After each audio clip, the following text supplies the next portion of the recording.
Okay, hey there, everybody, and of course, my co-host, the Lord of Toxicity. He's much like Gandalf, just not as good looking or as wise, but he's never actually late. He just shows up whenever the fuck he wants to. So, it was his idea to talk about this little film that came out tonight, and well, this is Friday, September 1st. We're doing this at my time, midnight. I'm on East Coast time, and a little film called Equalizer Part 3, which is apparently the end of the Equalizer trilogy, and starring obviously Denzel Washington and directed by Antoine. I think it's Fuqua, and I'm bad with names, but it's awesome that Antoine directed all three Equalizer films. And everybody watching this, I'm sure when you check this stuff out, that with the way 2023 has been going, it's been very hard for most of us to be excited for anything, especially with Marvel and DC, and of course, recently the good old writer's strike, and I was looking forward to seeing Doom Part 2, but now that's not happening. But I'm starting this off with some good old Jack Honey because if we're gonna talk about the Equalizer, let's get the good shit. And a little bit of some good old Coke Zero. I just got done. Said I caught a 9 o'clock showing, and I always like promoting stuff because we know I'm lucky enough in my area where we have things like IMAX and RPX, but I didn't want to catch a 10 o'clock IMAX showing, so I caught a 9 p.m. RPX showing. Somebody recently asked, like, well, what's the difference between the formats? RPX is not as big as IMAX, but it's damn sure bigger than the average screen. But in the seats are recliners and they're super soft. And you know what? It's worth the extra $2, trust me. Also RPX stands for Regal Premium Experience. And if you're going to pick an action film like The Equalizer or say a Transformers film or anything like that, like big action set pieces, John Wick, you're gonna want to use something like RPX. So let's try some good old Jack Honey with Coke Zero. Oh yeah, it's fantastic. So uh, I guess before my wonderful co-host gets here, I guess a brief history that I recently watched with my son, and I'm gonna start doing videos again with my kid, where he's 16 years old, and we went back. We watched the first Equalizer with Denzel, and it's kind of funny. Before we talk about part three, that it came around the same time as John Wick, and how many posts and Reddits and shit and YouTube and Facebook I was seeing people talking about who win in a fight, John Wick or the Equalizer. That would be a very good discussion with somebody like Dark Hour because he's a martial arts expert and shit. And also I do like Lord Toxic, his opinions on things because he has military background and also he knows about a lot about hand-to-hand combat himself, but also military training. And it's always hard to compare the two of them between John Wick and Equalizer because I felt like for myself, John Wick is very, it's more flashy because he's an assassin versus the Equalizer, Denzel's character, McCall there, I think his name is, and he his fighting style is a lot different. He's not an assassin, he's an ex CIA agent. Yeah. But so rewatching part one in comparison to John Wick is a lot slower paced, and the action set pieces are not like as extravagant, and they're very like precise. They're more like low key. And it's funny is the budget the first Equalizer and the first John Wick are basically the same, but it just feels like John Wick was like a lot higher of a budget just because like John Wick is killing a lot more people than Denzel's killing in the Equalizer because it's a different style. Uh, so a couple years pass by, and then we get the Equalizer 2. Now, like Lord Toxic would say, whenever the fuck he gets there, that Equalizer 2, nobody I've talked to the past few years, because it came out, it's been 2018 and it's 2023 now. Nobody I've ever talked to disliked the Equalizer 2. They just felt like it wasn't as good as part one. And it just felt like the pacing was different, but also the biggest complaint I seen was the third act because the third act felt like a John Wick film. It didn't feel as tight and as precise as the first film. It felt like it was going more for like an action, action paced. And this was also the main complaint with the Daniel Craig Bond films is that they started turning like Bond in a freaking like Jason Bourne, and it wasn't about that. And when you watch the first Equalizer, the first Equalizer has very few action scenes, but when they're there, they're impactful. And it's something whenever Toxic gets here, I like the fact that like John Wick would kill a guy in like 20 moves, and whenever Denzel would fight as Equalizer, he would kill a guy in 2 or 3 moves. Like every single one of his hits were freaking just precise and are hard hitting, and just he gets to the point. He's not there to fuck around. So a part two, and I was looking at talking to people about this that excuse me, that part one and part two uh, um, basically the audience score and critic score, not that it matters with Rotten Tomatoes, it did go down a little bit for part two, but the budgets were basically the same. They basically spent between 30 and 40 million for part one and part two. I think part one did like 192 million, part two like 190. So it's like the box office was exactly the same. So by all accounts, part one and part two aren't really high budget blockbuster films, and they did pretty good at the box office. So by all accounts, they're considered, box office hits. And who doesn't want that, right? So it made sense to have part three. And it's pretty much all I could talk about with the Equalizer. I know the TV show was before my time because I was born in '81, and this was back in, I guess, the '70s. My grandparents' generation, obviously, with making the film, that they wanted to, have the hit movies and stuff, and they changed up the character because it was back in the '70s. So the main character wasn't African American, wasn't black, and they decided to go with Denzel. The interesting part, just like John Wick, was that the Equalizer and Robert McCall's character Denzel, these are older gentlemen, and this comes to the whole modern Hollywood thing where it's like, hey, you can have a guy in his 50s, 60s, sometimes even 70s, and now make these older characters useless. And by all accounts, Denzel, the guy, holy shit, guys, I just watched part three, and I mean, Denzel, the man does not freaking age. Like, holy shit, let me look up right now. I forget his actual age. Let's see. Denzel Washington age in 2020. The dude he's 68 years old, and 68. And between part one and part three, he doesn't look like it's been, holy shit, 10 years. And I think he's aged about 2 seconds. So I give him credit for that. So yes, part three, part one. Let's see, let's break this down. Equalizer. I'm just trying to, I'm sorry if I'm killing. It sounds kind of boring by myself, but it's hard when you're alone. So part one was 2014. So it's been, 6, 9 years, we'll say 10 years. So he's already pushing 60 when he made the first film, much like how Keanu was like 52, 53. And the guy still got it. He can still act his ass off.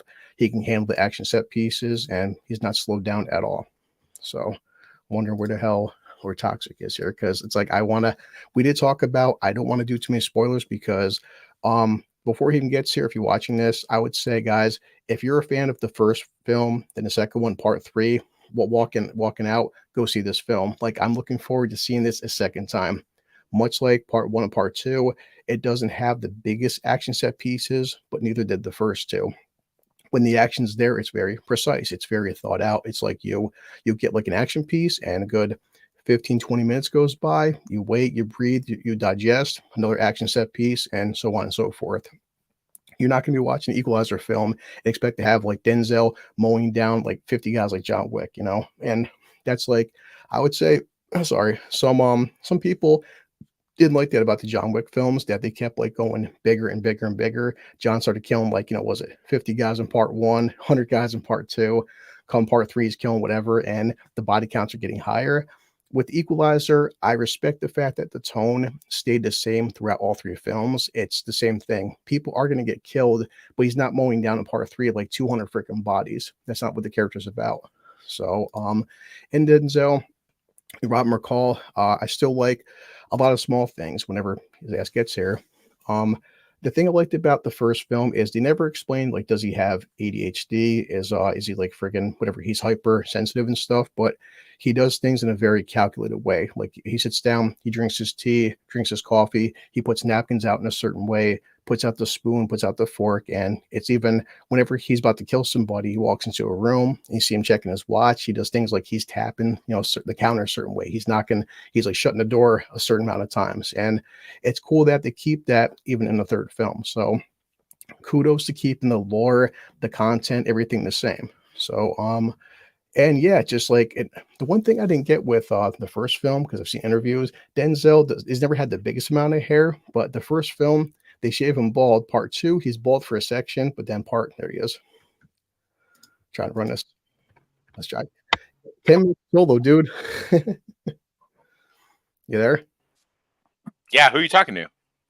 People. I've been going for 10 minutes, and thank you to RTNZ, because that guy is a fucking saint, I swear. Oh, okay. Whoops. I just broke down. I wanted to be on time. be kind of professional. I just said that, basically the quick history was it's been 10 years since their first film. Denzel he's pushing 70, and for a man at 70 years old, it's pretty fucking impressive. So Yeah, I think he is 70, isn't he not? go Google says he's 68. Oh, is he? And I just said the brief history of with that it's been, and now it's going to be a part three. I've seen the past decade who'd win, Robert McCall or John Wick, and that's a hard sell. So I I mean, the thing about McCall is like he's sort of like a horror movie serial killer, isn't he not? You know what I mean? Like he doesn't like get in like gunfights and do gun fu like Keanu does. yes, He does the whole like he like stalks his prey and like kills them like a serial killer would. Like he's um, almost like a horror, yeah, especially in this yeah, latest. So I'm not gonna give it. We're not yeah. gonna. Did you already say we're not gonna spoil? I, Because we're I not gonna said we're not spoil. we're not going to spoil things. I said, and this is why you can agree with me that the tone, like this was, some people said John Wick started getting kind of cartoony, which in the fourth film, even the director on Joe Rogan said, I understand the fact that part four, even Keanu's like, can we do this shit? It's getting ridiculous.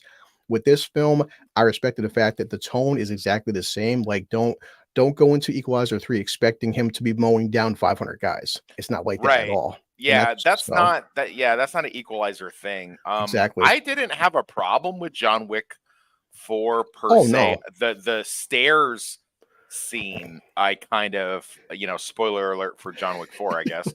The stairs scene kind of, I was like, all right, this is a little ridiculous. This is getting a little ridiculous Yeah. now. But beyond that, I kind of go along with what the drinker said, where there's only so many times I can watch John Wick Mm, wrist lock somebody and you know what I mean, and yeah.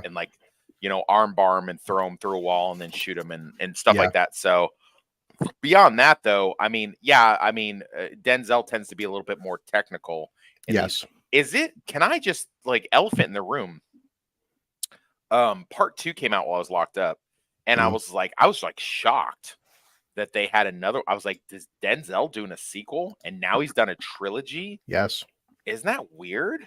Yeah, and I wanted just to he said it right there to our starred message, our RTNZ. How's the supporting cast? I mean, dude, Donnie Yen's Donnie Yen. It's come on, but if you watch Yeah, Equalizer, you're not really gonna beat Donnie Yen. yeah. I Um, mean, so yeah, because I mean, if you watch the first and second film, to be honest, there because they changed, except for Bill Pullman coming back for the second one, uh-huh.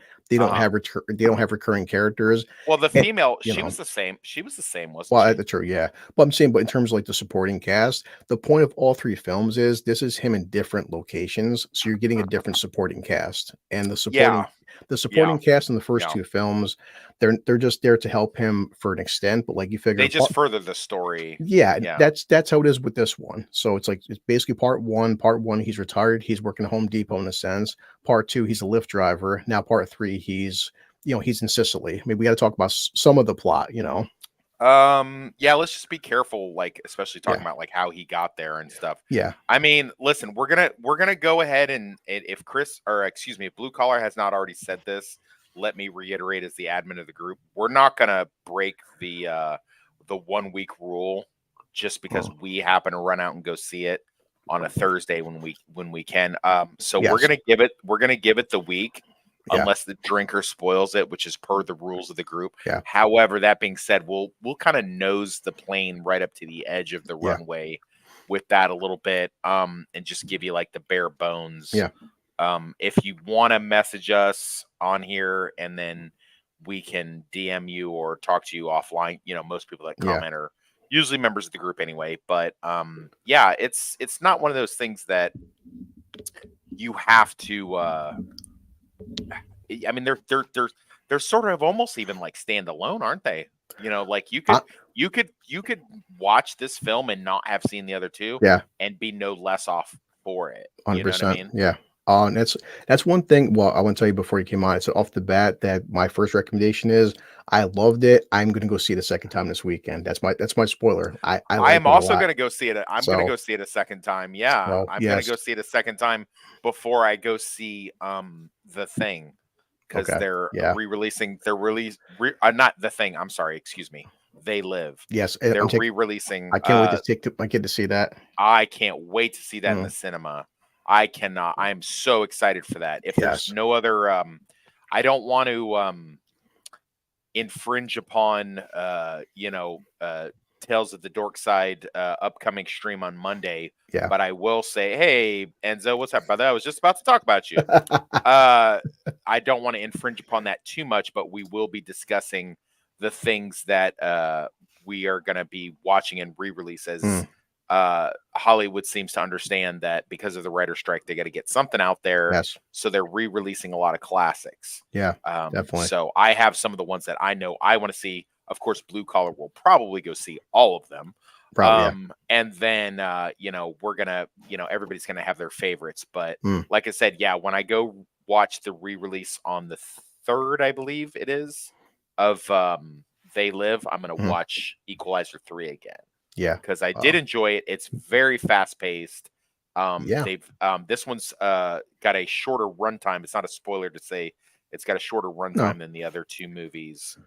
It's very lean and cut very well. I'm extremely happy with it. Yeah. And I just pulled up just because I like numbers and stuff, but people wanted the official runtime is 1 hour and 49 minutes.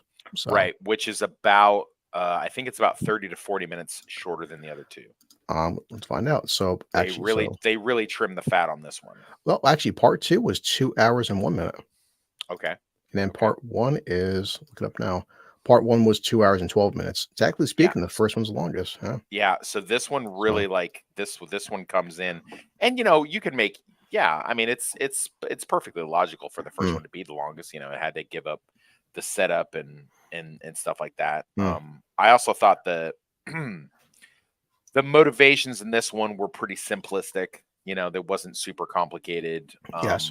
We don't waste a lot of time. At this point, you already know who the main protagonist is, Robert McCall, played by Denzel Washington to perfection. I'll also say this. You're probably not going to hear a lot of this, but I'm a Gen X, and I grew up watching The Equalizer on TV on CBS when I was a kid, and this just shits all over the original series. This is amazing. I do want to say because I was some people in the chat who watched this because it's been a long time for me. I wasn't sure. I thought it was a 70s show. My mistake. It was actually 1985 to 1989. And so I was 80s show. I was 2 years old when it came out. So go fuck yourself. Go fuck yourself. So yeah, and like I said, I gotta be careful because I don't want to spoil nothing. And like as you're saying, as I'm watching this film, my initial reaction was that yes, the way this character does work and the storyline works out, Denzel wouldn't do it, but I would have no qualms, and I'd love to see like an Equalizer. Imagine him it feels like these are like standalone episodes. Like you could take the first film, make that 1 season, part 2 a second season. That's how this felt to me, because like you said, this is Jack Reacher in a sense, because he doesn't sit at the same place. There's very small continuity with characters. There's kind of tiny callbacks to the first 2 films, but it's not like you said. You don't have to watch. No, it's not. Yeah, you can skip the first 2 films and watch this. You can 100%. Skip the first and the third film and watch the second one. You can skip the second and the third film and watch the first one. They're totally autonomous. Yeah, they're fine. I did want to ask you, and that was some people in the chat before you signed on, that is it ever explained? I'm not sure how much you know about the lore, but does he have ADHD or ADD or like I wouldn't say he doesn't have he has OCD. Yeah, OCD, he has OCD for sure. Yeah, I wasn't sure. And that's very well established in the first movie, where he has to have stuff in a certain way. Yes. Like where he sets up stuff on the table, yep. the napkin and his spoon that he stirs his tea with, yep. the way in which the sugar and the paper towels have to be set. It has to be a certain way. He can't deal with it any other way. Exactly. And that's one thing I respect. I respect when they keep continuity, because it's not a big plot point by any means, but they keep that even in the third film. The way he sits down, drinks coffee or tea, the way he prepares his meals, everything he does. So I like the fact that they keep that. Sometimes it could be him shutting a door 3 times. It could be him tapping a cane X amount of times. He does it. And I still like the callback, which it's not a spoiler, because if you watch the first 2 films, he's still got the stopwatch. Yeah, it's in the trailer. Yeah, that's in the trailer. That's fine. And that's something I do want to say, because there will be, if you've seen the trailer, it's not spoiling stuff. It's just certain spots in the trailer. Yeah, we're not going to spoil it, but if it's in the trailer, it's fair game. Oh. If it's out there in the ether, we're this is a non-spoiler review, just an initial reaction, just to get asses in the seats, or if you even give a shit what we say, you can trust our opinion. I hope that we've Yeah. established enough goodwill at this point to know that even if it's a character or an IP that we enjoy and it's dog shit, I'm talking to you, Justified Primeval. But even if it's that, we're still gonna we're gonna call it like it is. As We have usual, we have no dog in the fight as far our as our that buddy goes. our TNZ, like, it's as I'm watching the film, thinking to myself that, like, the first two films, if this OCD is what makes him so fucking meticulous and makes him so, like, just like the first two, he stops and you just slow motion scan the room, scan everything, every shot glass, every fucking brick, and yeah, it's fucking, oh my god. Yeah, he's definitely he's got the mindset of, the traditional operator Mm, who listen, you don't get into those jobs by mistake. Okay? They didn't hire me to be security in Iraq because they thought that I was just good at desk paperwork. They did yeah, it because I fit a certain moral flexibility where yeah, they're like, "Listen, if the base was going to be overrun, would you have a big deal popping a civilian?" And I'm like, "Yeah, no, I'm good with that. yeah, That's totally fine." it yeah, So he fits the job in which he was doing things. mm, So I'm sure he's done interrogation. I'm sure he's oh, done yeah, exec protect, but he's also done infiltration, and he's done a lot of wet work. mm, So and that's the juxtaposition is that he married, kind of like John Wick, he married somebody that was pretty awesome and he yep, had a good life with her, and he made certain promises, and he's just trying to do better, so he's got pretty disposable income, which yeah, they've shown throughout the three movies. It's not a oh, yeah. spoiler. I mean, the guy's working And at Home fucking Depot, I mean, he doesn't need the money, right. you know? And he can do certain things. It's Mm, it's it's kind of like he just chooses not to. yes, He has that kind of world weary. I mean, they could not have picked a better person for this.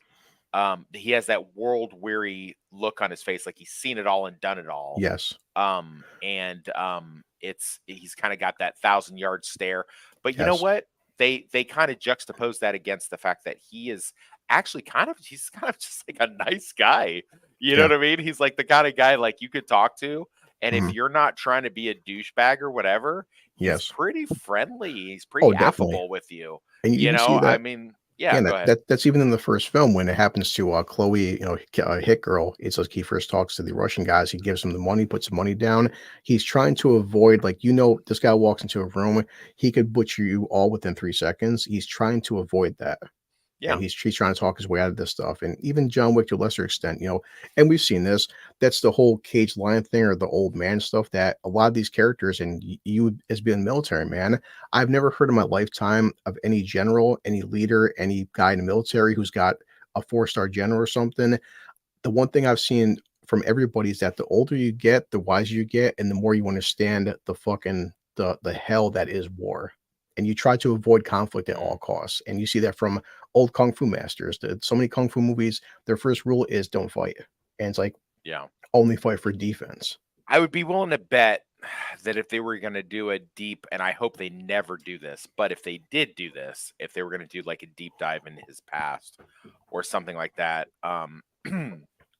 I bet we would find out it's probably a lot less Desert Storm and a lot less Yeah. Iraqi freedom and a lot less of stuff like that, running and gunning and kicking indoors, and Yeah. probably a little bit more Guantanamo Bay Yeah. interrogation, Bosnia, Oh yeah. Serbia, like that, like I Africa, those kind of things, Yeah. like there's what people think, like, oh, you were in Iraq, you did this, blah blah blah blah blah, and then there's the stuff that they don't know about, like you going over to Yeah. West Africa or Gitmo or Serbia, like that. You know what I mean? Yes. Oh, definitely. That was kind of the premise. Remember, nobody at one point, like, who are you? He's like, I was, he was a guy. I've don't have your military experience, but people I've talked to military, you definitely have. There's the people that you send in and the people that you don't hear about. And there's people that, they do Right. missions that can't be talked about. And that's what Denzel is, because even his fighting style, we talked about with him versus John Wick. John Wick is an assassin. Plus, they want to show off Keanu's fighting skills and his kung fu and everything and gung fu. Hmm. No, Denzel will kill you in 2 hits. He's not there to fuck around. He's not there to play games. He's going to end you in 1 hit, maybe 2 hits Yeah. if he has to, but it's Yeah. everything's precise. So it's that's what he's the kind of guy that comes across that if he's going into a mission, he's going there and yeah, he's going to drop 5 guys with fucking 5 bullets. You know, Word. Word. And again, he is not a gunman. no, He uses whatever is. I I mean, mean, it's not that he doesn't use guns, but yes, he uses them very sparingly, and mostly he's gonna 100%. use whatever's around him, whether it be his bare hands or whether it be just things. And if he does use a gun, he might even just I would just say hypothetically poke it through your eye socket and then use your brain as a silencer. You know what I I mean? mean, I without spoiling nothing, I will say that out of all 3 films, because obviously the first one's setting up its tone, even the second one, out of all 3 films, this one, the first 10 minutes, everyone in the theater, my kid's like, oh, You took your kid to see this? How oh, old is your kid? 16. All Yeah. right, well, that's all right. I guess Yeah. that's all right No, then. because remember 2 generation. I mean, my kid, I had my kid watching Terminator 2. Terminator 2 came out when I was 10. So I'm like, and since then, my kid has seen that much worse shit with video games. So taking a 10-year-old to go see like John Wick at this point for his generation, but now he's 16. But the past 6 years, I've taken him to see stuff that shouldn't be allowed. But then again, look at our generations. We grew up with this. Like, I mean, Predator came out when I was 5. So it's Yeah, I hear you. I hear you. I would probably put this as the most brutal of all three Equalizer and films. in the first 2, like I shared in the group today, that scene with man, the freaking hotel, but in the first 2 have some brutal scenes, but this one, I mean, everyone we had about Thursday night, 9 o'clock at night, half Uh sold huh. out theater and stuff. But yeah, you could hear just Yeah. people in the background. Oh shit! Like Yeah. definitely. Yeah. Yeah. His primary instructor is Jeff Amata. Mm, And if anyone who doesn't know who's the uninitiated, Jeff Amata is from the old Bruce Lee school of fighting, mm, which is the way to take down your opponent as fast as possible with the least amount of damage or potential damage to yourself. And Jeff Amata has also done a lot of training. He's done everything from he's worked on the TV show Angel. mm, He even was a consultant on Banshee, which we've talked about in another stream. yeah. He's incredible, and it fits into Denzel's way of doing stuff. Mm, If you've seen, I don't know, if you've seen anything from Training Day to Book of Eli, mm, specifically, his way of he subdues an opponent, he shuts him down about as fast as possible. yes. You know what Yeah. I mean? It's all about brevity. It's all about how fast, and how quickly, he can destroy an opponent. Yeah. Yeah, it's pretty impressive. Yeah. I would definitely put him. He's definitely not somebody that I would fuck around with. No. Jeff Amata's career goes all the way back to Big Trouble in Little China. Mm, He was one of the choreograph and stunt coordinators for that. And like I said, all the way up until I mean, he's even popped up in TV shows like Angel, when they yeah. needed a good quick fight scene. Denzel has like a couple signature moves that he always does. Mm, He does good wrist locks, and he does good, hand manipulation, good weapon mm, manipulation. He has a lot of good close quarter fighting. A lot of the hit to the side type. A lot of the guys that I wish we had Dark Hour here for this, because I'm sure yeah. he knows all the technical kung fu names to this kind of shit. Whereas I only know military stuff, and Yeah. we kind of dumb it down to the easiest military version of how these things kind of work. But I mean, the basic premise is just to relieve the enemy of his weapon as quick as possible, Yeah. disable the enemy as quick as possible. No fucking around, just basically shut him down. They kind of cranked that bitch up to 11 in this movie. Yeah. You've got guys with hatchets in their faces and knives through their eyes, and even Yeah. guns through their eye holes. And Yeah. I mean, he's basically like a horror movie serial killer. Oh, and If so I'm being honest. it's in this wouldn't be a spoiler because to the tone of the first 2 films because of the Home Depot scene, but there is a couple scenes in this one, yeah, like we're laughing me and my son like at one point, yeah, it's like if he enters a room, all 8 of you are dead, and you guys know you're dead, and to the point where he'll tell you like, one of your whatever your goonies here, your Mhm. cronies, he's already dead. He doesn't even fucking know it. And like the a guy showing pure fear because like he just wiped out 7 fucking people, and he's that good. You're like, oh shit. Mhm. Right. Yeah, no, it's incredible. Like Um, he's for a guy that's almost 70, he's and incredible. and I believe it because even even with the punches and stuff, people tend to forget one of my favorite films with Denzel because the guy can't make a bad film. But go watch The Hurricane. Like Denzel has always been in good shape, but I believe Denzel could seriously hit you 2, 3 times in the face and break every fucking bone in your face, no problem. Like The Hurricane is very. I'm not sure if it's how people feel about it, but I think an underrated film, and I believe Denzel could still put hands on you. I mean, yes, he will grab a shot glass, he will grab a pencil, he'll grab anything, but in terms of hand-to-hand combat, yeah. And like you're saying with striking, like if he strikes it, like every time he hits somebody, it's once. One time your arm is broken, one time your fucking elbow is hanging out like you're a socket or something, or like he hits your knee once, he shatters your fucking kneecap. It's like every one of his hits in all 3 films, especially in this one, they're precise fucking hits. Where if he hits you fucking once, he's breaking something instantly, and he's going to disable you. Yeah, it reminds me of when I went over to the paratroopers from the MP field, and the first time that I did unarmed combat with somebody, and they're trained to do grappling, like leg restraints, arm restraints, hand restraints, all that kind of stuff. They're trained to grapple. And my first, the guy put his hands up, so my first instinct was throw a hit to his face, and I broke the guy's nose. Yeah. And they were like, "What the fuck is wrong with you?" And I'm like, I thought we were doing unarmed self-defense." They're like, "Yeah, you're supposed to grapple with this guy." And I'm like, "Yeah, but I wasn't trained to do that. I wasn't trained to grapple somebody. I was trained to disable them." I mean, so because you get in a grappling thing working at a prison, you're gonna have, okay, you might grapple one guy, but then 3 other guys are gonna stomp the shit out of you. So Yeah. you have to disable them as fast as possible. So and obviously from our drinker from our reacher streams Mm. that we've done, that I big kudos to the fight coordinator that works on that. Yeah. They definitely got Jack Reacher's style down as Yeah. far as disable the enemy as quickly as possible, get him out of the fight, so you could Uh, move on to the next person. to his credit, I'd look this up for our buddy RR, but yes, Jeff Amata, he did for Matt Damon, he did the Born Supremacy and the Born Ultimatum. Nice. So yeah, Yeah, I think the there we Born go. Ultimatum has one of the best fight scenes I've ever seen in my life. Yeah, definitely up there. One thing I like to talk about with the tone, like you're saying, this definitely in the first film, he had some history there, and you kind of got like it's one of the things where as you're watching the first film, the guy's got history, but you don't hear too much of his backstory. In part two, they even talk about like the sins of your past, and like we talking to Pedro Pascal because Okay. that as much as people can love or hate Pedro, the scene where he's sitting down with Pedro in the second film after at the table and talking about right, wrong, good, bad. And you can tell Denzel is trying to atone for his past sins. So he Uh-huh. teeters that. It's like, yes, we know he's a good person, but he's got a lot of skeletons in his closet, a lot of shit he's ashamed of. And I Sure. feel like that definitely that tone bleeds into the third film. Because the character Can you explain to me the hatred that the second film gets?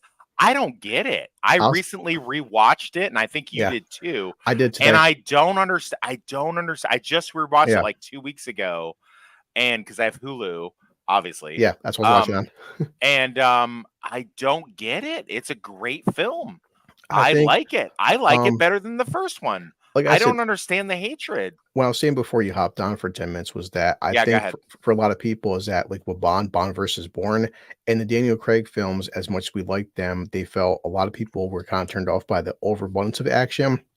And I think Okay. with the second Equalizer film, yes, up until the third act, it feels like the exact same movie. I think the third act felt like the whole beach and stuff and wind scene there. It was so over action packed. It felt like they're taking like it said. It felt more John Wick than Equalizer. You know what I mean? Well, maybe. I really thought when I watched it, um I thought like, well, okay, he's going up against operators that are at least, if not at his level, they're for sure in his league. Mm, And he's outnumbered, and they're all younger than him, and they're all more heavily armed. yeah. So he took it to a place where, one, he knew the battleground better than them. They Yeah. were not as familiar. He had lived there with his wife for what, 15, 20 years or whatever. So Yeah. he knew the place like the back of his hand. So he had the advantage in that way. And then on top of that, he used the storm as, Yeah. he was like, that was gonna, he's not called the Equalizer for no reason. You know what I mean? Like and then the way that he dispatches them, I thought was pretty accurate. I thought, I'm really not sure what people want with stuff sometimes. I'm like, because if God forbid if you do something that's inaccurate, if somebody tries to like Walking Dead episode 1 season 1 pilot, Rick tells one of his deputies to put his weapon, take the safety off of his weapon, and he does like a little click to the side, but he's using a Glock that has no safety.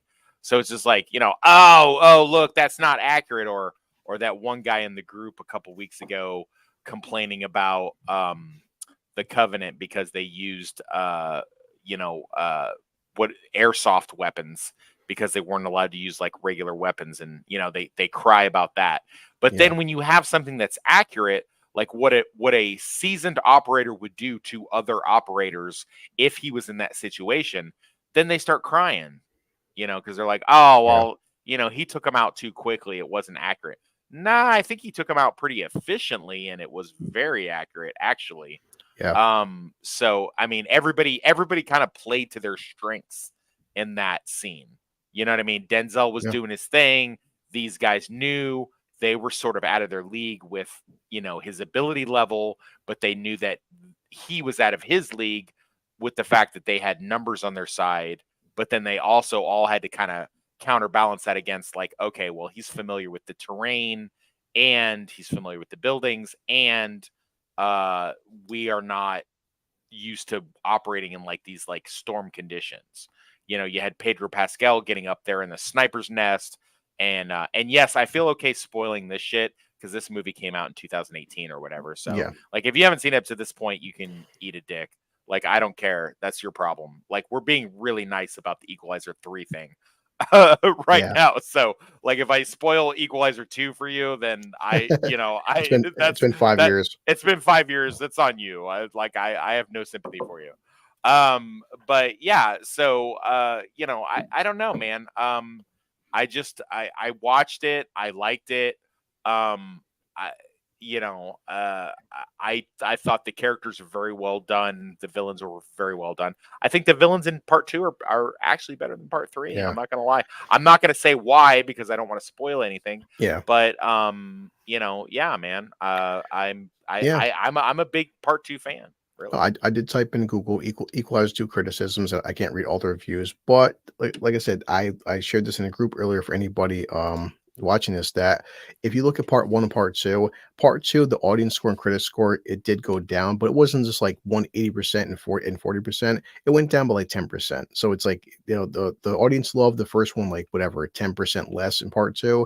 However, it's not like the second one. The first one did the exact same box office numbers. So it's not like part 2 is box office bombs. So enough people had to like it where it did fucking almost $200 million.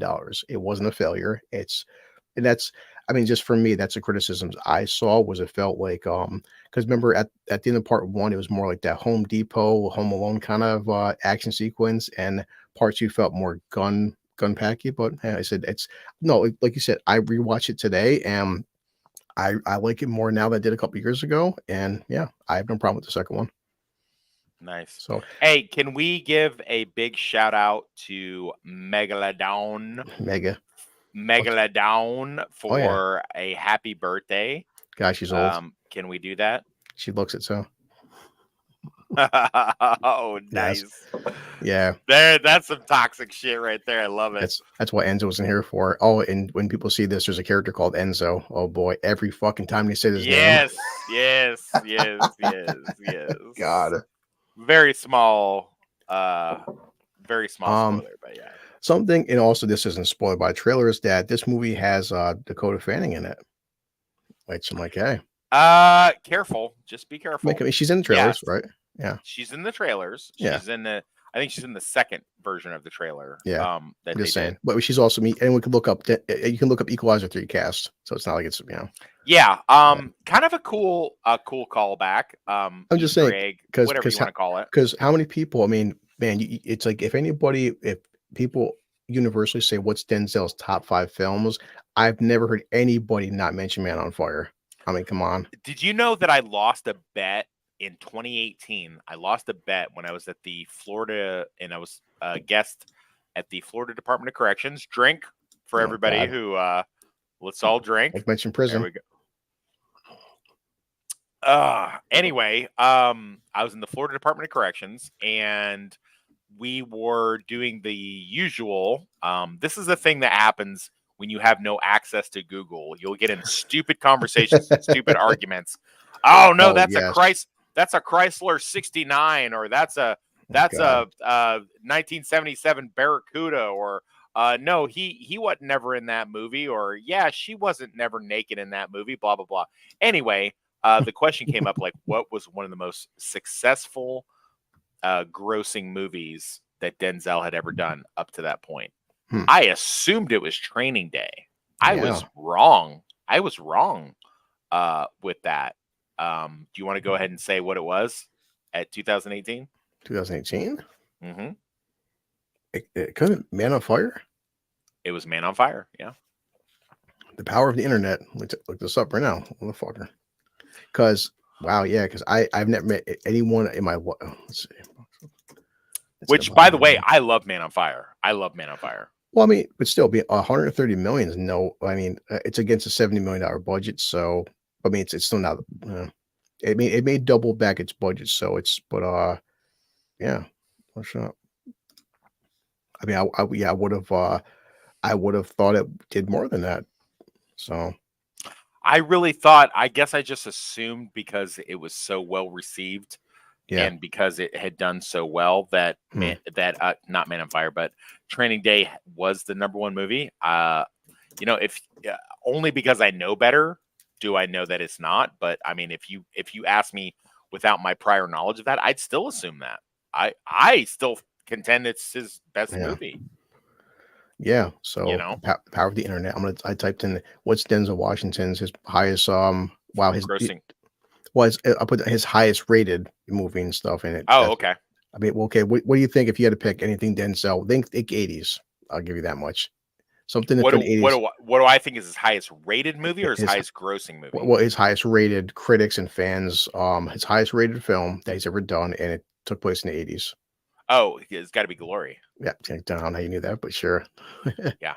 Yeah, I'll just do his top 5 because I want to dwell on it. But number 2 was Macbeth in 2021. Huh. I wouldn't have thought that. I would definitely not have thought that. Okay, yeah. And Fences, 2016 Fences. Devil in a Blue Dress from 95. And oh, that's such a good. That is listen, if I can do anything else, please, please, please, anyone who is listening to this, who rewatches this, please watch Devil in a Blue Dress. It is one of the best film noir private detective movies I've ever seen in my life. It is so good and it's based on a book, and it's actually based on a book series. And it is so good.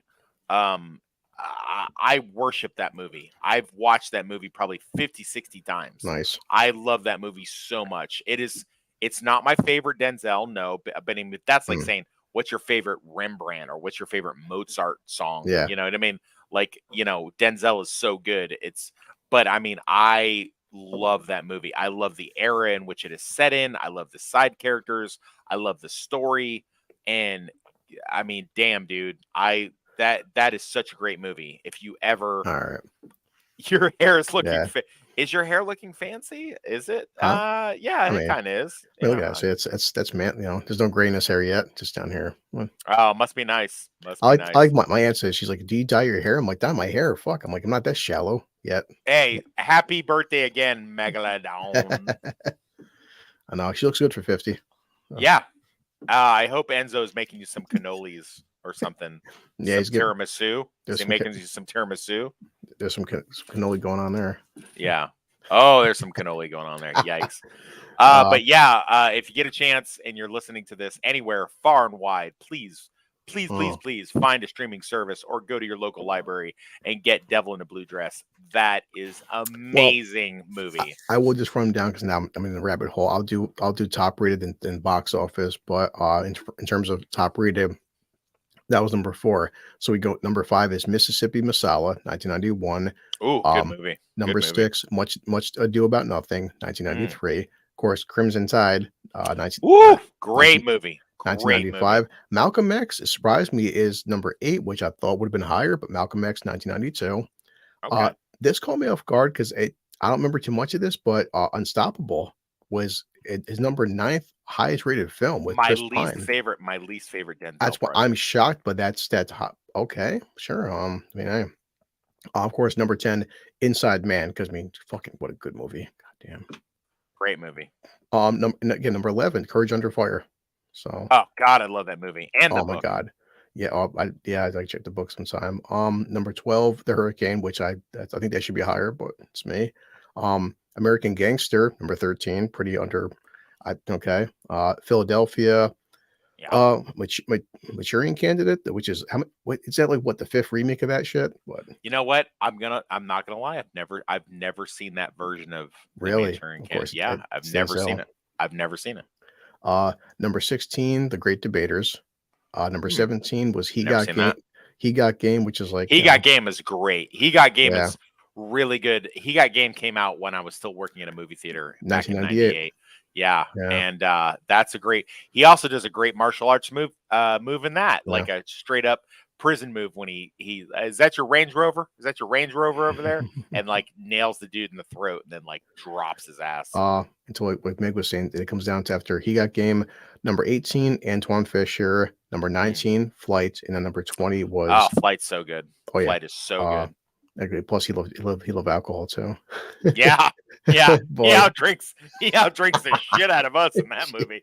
He outdrinks the shit out of us. And number 20 is A Soldier Story. So I'm just gonna do a top 20 for his set, just in terms of critics and stuff. So let's type in Denzel's highest, the box office. All right. Yep, highest grossing should be Man on Fire. Unless it's changed since 2018, which it may have. You know, I don't know. So this, of course, this is IMDb rank of Denzel Washington's movies by box office performance. What do you think number 1 is? I think Man on Fire. No, box office is high. American Gangster. Really? It did fucking, let's see, 267 million. Wow. Surprisingly, I didn't see this coming. Number 2, which I liked it, but still, Safe House with Ryan Reynolds. Ooh, that's a great movie. That is a great movie. It did 200 million. Then number 3. That's one of my favorite. Right, man. That movie is so well done. Yeah, that definitely is such a great movie. I love that movie. No shocker. Very to underrated. This one. Very underrated. Yeah. No shocker to me. Philadelphia, number 3. Okay. Philadelphia. I'm shocked about this, but I like this. Pelican Brief. Pelican Brief is great movie. Great definitely. book. Great book. I just because it was the 90s and stuff, I didn't think the Pelican Brief, it almost did 200 million. And you know what? Race swapped character of Denzel. But you know what? Here's my thing on that. Not to go off on a tangent, but on the topic of race swapped characters, if you're gonna do it with a well-established IP like Pelican Brief, John Grisham novel from 1993, if you're gonna do it with a great actor. You know what I mean? It's just like Nick Fury being Samuel Jackson. Nobody turns their head because it's fucking Samuel Jackson. But not you know to what mention, I mean? Like if you're gonna race swap a character, like go hard with it. But also, that was also justified because in the comics, remember they started doing the comics multiverse when I was in prison.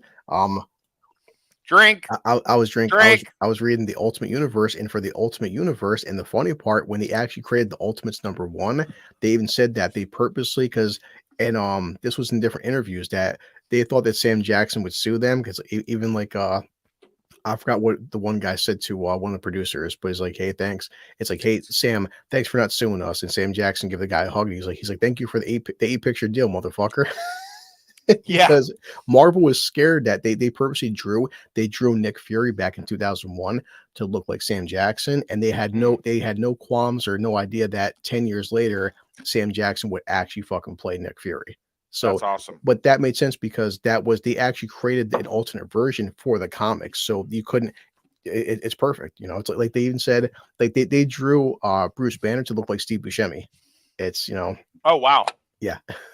That I didn't know. Yeah, Did you it's know originally they were talking with Denzel Washington to be Blade back in the 1996, I think 1997? I heard that, and I definitely would not have as much as I love Denzel. It's just the old cliche was not every actor can play every role, and just Yeah. Denzel.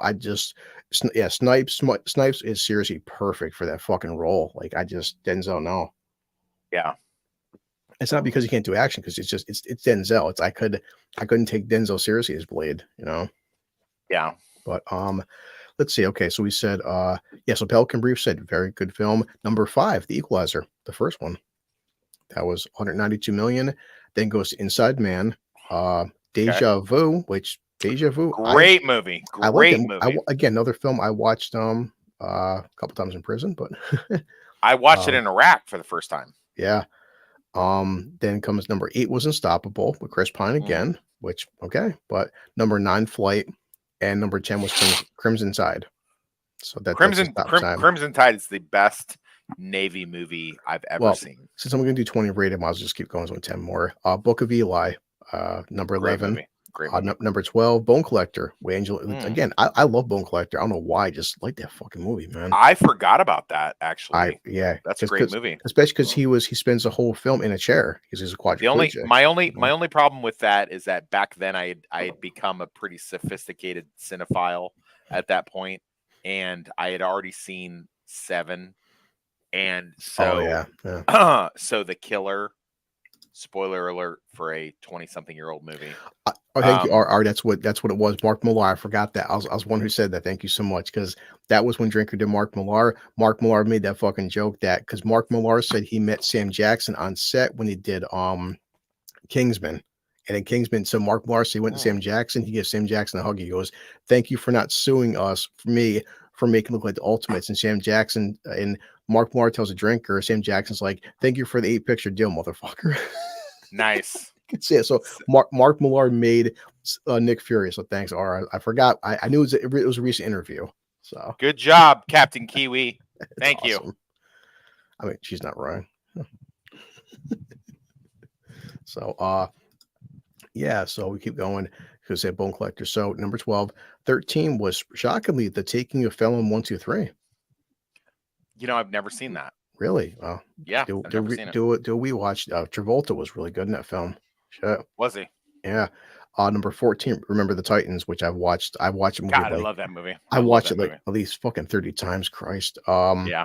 Number 15 was Two Guns with Mark Wahlberg. Oh, I love that movie. Huh. That movie does not get enough credit. Yeah. Not at all. That movie does not get enough credit. He is so good in that movie, and it's my favorite Mark Wahlberg performance. Really? Yeah. Nice. It is really good. And number 16 is Man on Fire. So Man on Fire is his, like you said, it's his 16th highest film, but I've just, the internet, it came out in 2004. In the past 20 years, whenever I mention Denzel Washington on the fucking internet, I cannot have a conversation without talking about Man on Fire. So, shockingly, wow, number 17, The Siege from 1998. Oh, yeah, the one with Bruce Willis. Yeah, good movie. I like that one. So, number, because especially like The Siege is shockingly another one of those movies that came out in the late 90s that actually like helped me make the decision to join the military, which is sort of anti-military, but I really enjoy that movie. Yeah. Number 18, so Training Day. Training Day is his 18th, the one everyone talks about, but yeah, number 18 on his list. Then 19, John Q. Then 20 is Courage Under Fire.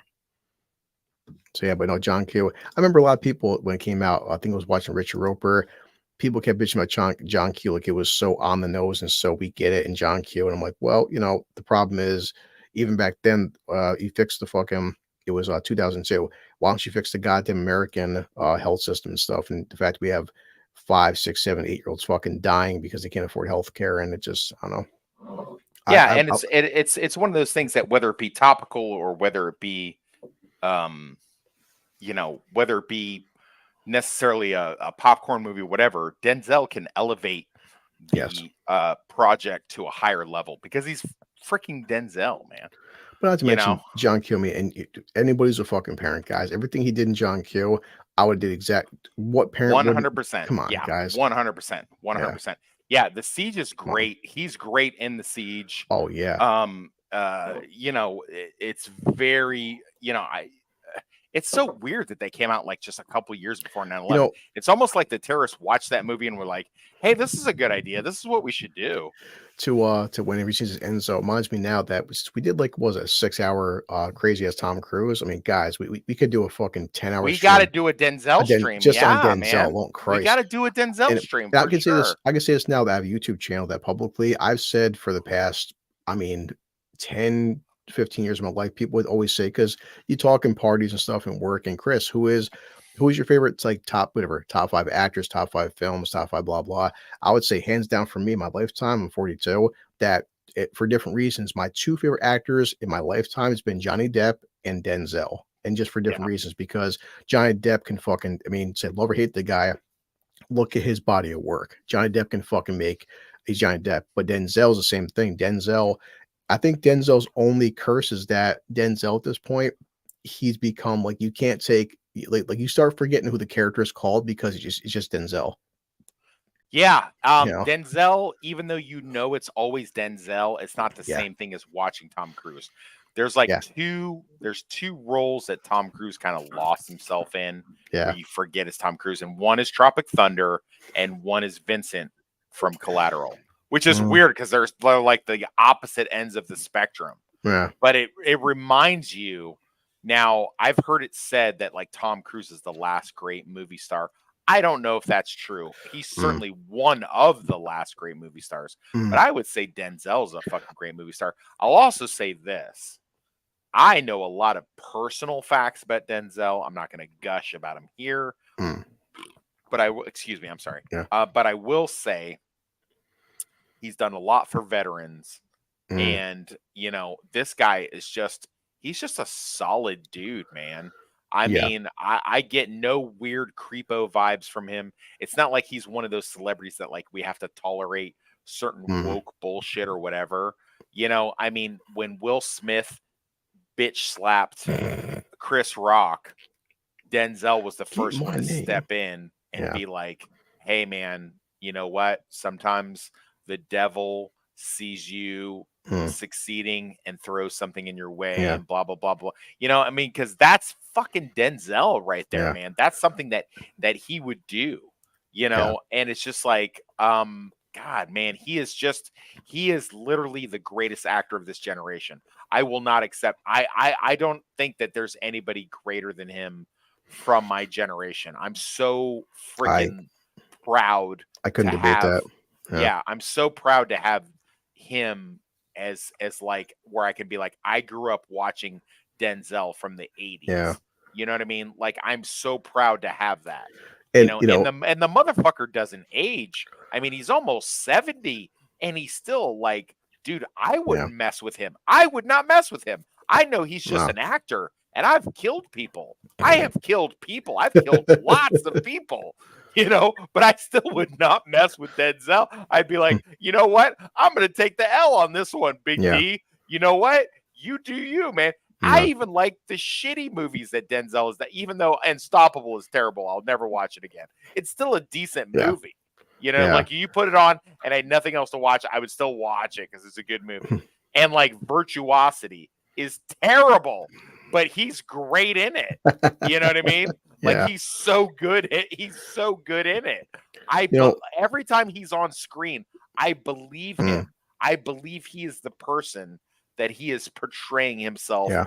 to be. That's how good he is. And what's scary is I have to think about this because unfortunately this is 2023 and this is the era we live in. And it's number one. It's like imagine like because just comes down from Disney and Star Wars and blah blah. But hey, look, we're two white guys and we're saying our favorite actor is a black guy. Oh my God, imagine that! Wow. Imagine that. Holy shit! Imagine that. Because it comes down to because every time we criticize something, it's because you're racist. And oh my God, Denzel. And number two, it's because we can talk about all day, but I'll move on. But a TikTok video recently popped up when he's talking about Equalizer 3, and this one interviewer asked him about directing, and Denzel said, "Listen, the man's a fucking saint, but he goes, it's not about race. He said it's about culture. He goes, you know what? This is Yes, I've seen that. I've seen that. 100%. But I'll say Very here, well done. he's like Steven Spielberg. He's like a black guy couldn't direct Schindler's List. He's like Steven Spielberg was meant to direct Schindler's List as much as Martin Scorsese directed Goodfellas and The Godfather. He goes as much as and 100%. And Denzel's like, it's not about skin color, it's about culture. Like, and everyone, you read the comment section, it's like, yet again, Denzel, you're a fucking champion, man. And fucking dude, total Chad. Like, yeah. I 100% agree with him. Thank you. I, when my book gets published, people are going to see a lot of race shit in there. I have, for the uninitiated, I have clan in my family. I decided, for whatever reason, to marry a black girl, and we have two beautiful black children. So, I also know about women who can't sleep on their hair. You know what I mean? Who can't wash their hair because that's not a 100% real and you can't fuck it up and stuff like that. Like, I get that. Like, so like when I watched Friday for the first time and the chick was like holding her head up and she was like afraid to like fall asleep and like put her hair like, and all the black girls were laughing in that. I was laughing at that too, because I already knew what that meant. You know what I mean? So yes, he's right. Your culture, but I also know about like hard drinking, hard working, throwing hands in a bar type Irish working class mentality. I like, if you know those cultures, you can speak on it. If you don't, shut the fuck up. That's why we have so many bad films and so many bad TV shows nowadays, because you have people who are speaking on stuff. You have Star Wars, Disney Channel TV shows and movies where people don't know anything about Star Wars. You have Indiana Jones, you have, crime thrillers, you have this, that's the first thing they teach you in a creative writing class. They teach you write what you know. Write what you know. Yeah. That doesn't mean write what you don't know and make yourself a character in it. Teenage Mutant Ninja Turtles or Velma. That doesn't mean create a character that looks like you because you're a freaking narcissist. Yeah. What it means is write the things that you know what you're talking about.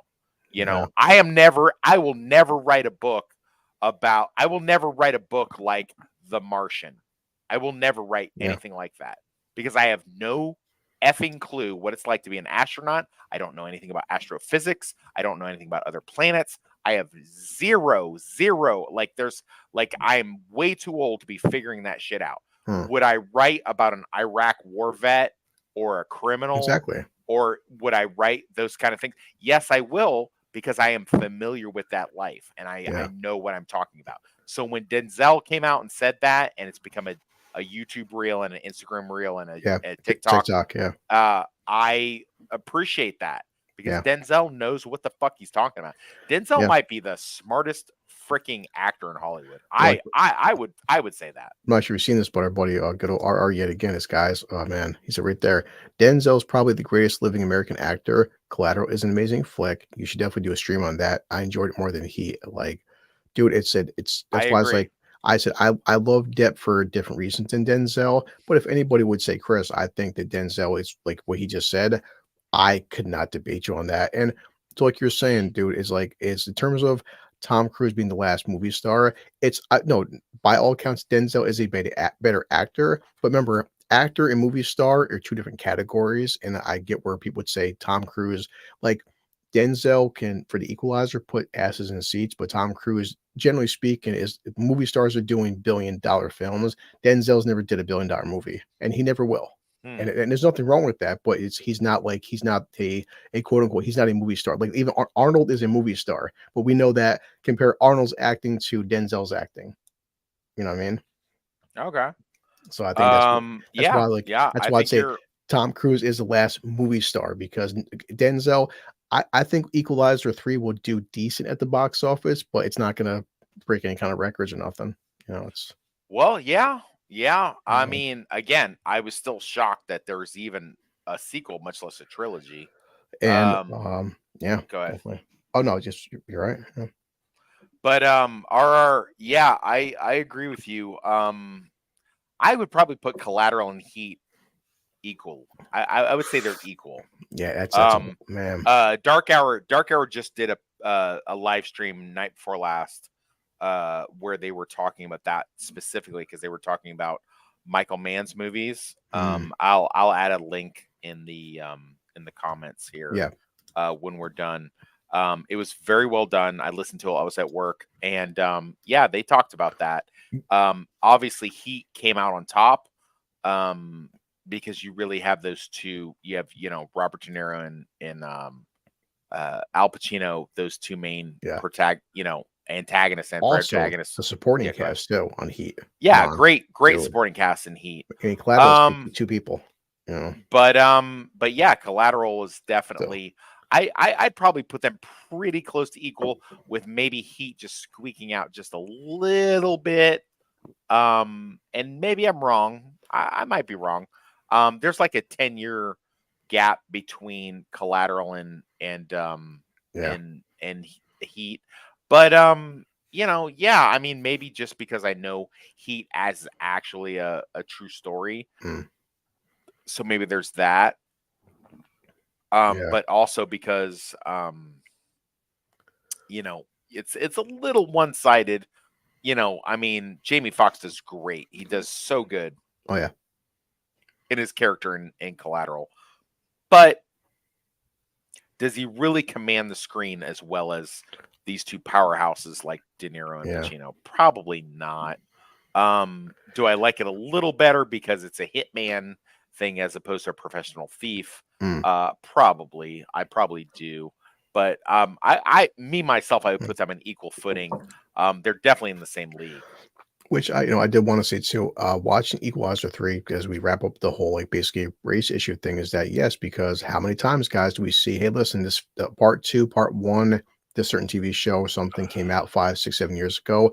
Will the Equalizer 3 be quote unquote woke or the message? And I can tell you walking out, I didn't see a single fucking No, scene that no, had the message in it or woke. No. no, No, and thank God. I'm like, no. thank God, because Yeah, it could be no. because thank God, Denzel, Equalizer 2, Equalizer 3, all three films, none of it was about, it's never about the color of his skin or the bad guys. He just is. And thank God. Yeah, it's You almost know? like Denzel's like a force of nature. You know Oh what I yeah. mean? Yeah. Um, yeah, I think you know what? I think the reason, and I'll get more into this if we ever do a Denzel stream, and Mm, I really hope we can. But I think the reason why I like Two Guns so much is Denzel seems so human to me mm, in Two Guns. The only other movie that I think he seems more human to me is Training Day, and in that he's a total piece of shit. yeah. But in Two Guns, he seems such like a real person. Everything else that he's done, including the Equalizer movies, he's Mm, almost unattainable. He's almost like this, like he's like on another level. yeah. Whereas like with Training Day and Two Guns, he seems like a relatable person that you could Yeah. actually. He's so freaking good in Two Guns. I mean, I can gush about that movie for hours Mm. because I love it so much. That was one of the ones I saw in prison, There we and go. yep, there we go. And all right, hang on, let me drink. Mm. Yeah, it's a good film. And Yeah. and I find him to be so relatable in that Yeah. film, and so many of his lines are so quotable, Mm, and they're I will even say that with Two Guns, a lot of his lines in that movie are things that I have adopted into my vernacular every single day. Like, Yeah. when he says, oh, you're saying that to say what? Where he's like trying to get behind like whatever it is that someone's trying to say. He's like, so you're saying that to say what? Yeah. Like, oh, you're saying that, but what are you really saying? Yeah. You know what I mean? And he says that multiple times, and he's so calm and he's so collected against this kind of like wacko Mark Wahlberg character who is sort of wacko, but sort of like controlled as well. Yeah. And and the way they have such great cackling chemistry. And if you had told me 10 years ago or more that Denzel and Mark Wahlberg would have great chemistry together, I'd have been like, dude, You know what? insane. That's the power of Denzel. This son of a bitch could like I joke about this, but it's true. Like if Denzel made a film where it says, "Hey Chris, like I'm gonna sit down for an hour and a half and read the dictionary," I'll watch it. Hell yeah. Hell yeah. Sorry. And I think that as mediocre as my acting abilities are, I bet you he could make me a better actor just by being in the room. That's with what him. it is. It's like, trust me. Yeah, we all know Mark Wahlberg's not a good actor. No, he's terrible. Mark Denzel. Wahlberg's a terrible actor. Yeah. But in that he was great though. Yeah. I challenge anybody to tell me different. That's the power. I don't know why that movie doesn't get more love. Bill Yeah. Paxton, one of his final performances, and he's so fucking good in that. Goddamn Bill Paxton. What's his name? What's the guy's name? His name escapes me right this second. That played the Colombian drug lord. I can look it up for you. He is great in that. That plays like Papi Chulo or whatever the fuck. Right now. And then the chick, Paula Patton, is in that they bring back from working with her in Deja Vu. I mean, Two Guns. Look at this cast. You had Mark Wahlberg, Paula Patton, Bill Paxton, James Marsden, Samuel Baca played Javier, Edward James Olmos. James Olmos. Yep. So good in that movie. So menacing in that movie. Fred Ward's in it. He's Admiral Two-Way. Patrick Fisher's Dr. Ken. He's been, in a lot of side stuff, but those are the main cast. Yeah. Yeah. What a great movie. Yeah. Like totally underrated. Yeah. So many good. Was that who did that movie? Was it Anton Fuqua? Let's see. Let's look right now. Who did that film? Watch. Overview. So let's check out Two Guns production. God damn it. Speed internet. No, director. It's someone called Baltazar Koromako. I can't say it, so yeah. Okay, I have no idea who that is. Yeah, Baltazar who was the screenwriter on that bitch? I mean, this is he's an actor, producer, and director. The director he's just done like a lot of stuff you've never heard of. Okay, fair enough. I'm just saying, like, that's like, it's such a well done, and it's got such a simple premise. You got a thing of money that the cartel wants, that the CIA needs. And you got are you still with me? Yeah. And you got this DEA agent who's kind of gone rogue. Yeah. And you got this NIS agent, which I probably would have picked something else for that. Yeah. But you got these guys that are kind of rogues trying to get this thing done.